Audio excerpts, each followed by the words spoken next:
அருண் கிட்டயும் சாச்சனா கிட்டயும் போயிட்டு இவ்வளோ அம்பளி தும்பி நடந்ததுக்கு அப்புறமா போய் ராணவ் சொல்றாரு நான் ஒரு ஹீரோட்டிக் மூமெண்ட்டை யூஸ் பண்ணேன்னு.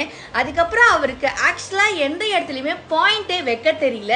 ஏன்னா டார்கெட்டுன்னு யூஸ் பண்ணுறாரு. அந்த வார்த்தையை சும்மா ஃபன்னாக இருந்தாலும் யூஸ் பண்ணுறாரு, ஒரு சீரியஸாக இருந்தாலும் அவர் யூஸ் பண்ணிக்கிட்டு இருக்காரு.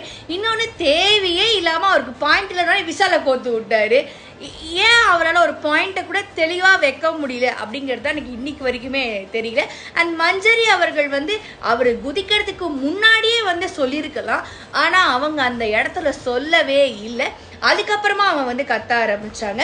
இன்னொரு விஷயம், அருண் நடுவில் பேசும்போது மாக்கிங்கிற வார்த்தையை அவங்க நிறைய யூஸ் பண்ணாங்க. அது ஏன் அவங்க அருண் கிட்ட மட்டுமே யூஸ் பண்றாங்க அப்படிங்கிறதுமே எனக்கு தெரியல.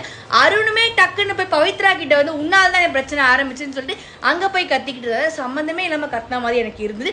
இன்னொன்று சாச்சனா டீம் கிட்ட நீங்க எனக்கு புரியல அப்ப என்னைக்கு தாமா உனக்கு புரியும் ஒரு விஷயம் அப்படின்னு தான் எனக்கு இருந்தது.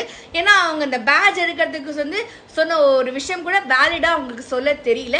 ஆனா அந்த இடத்துல ஜெஃப்ரி அவர்கள் ரொம்ப அழகா நீட் அண்ட் கிளியரா பேசினாரு. அது எனக்கு ரொம்பவே பிடிச்சிருந்தது.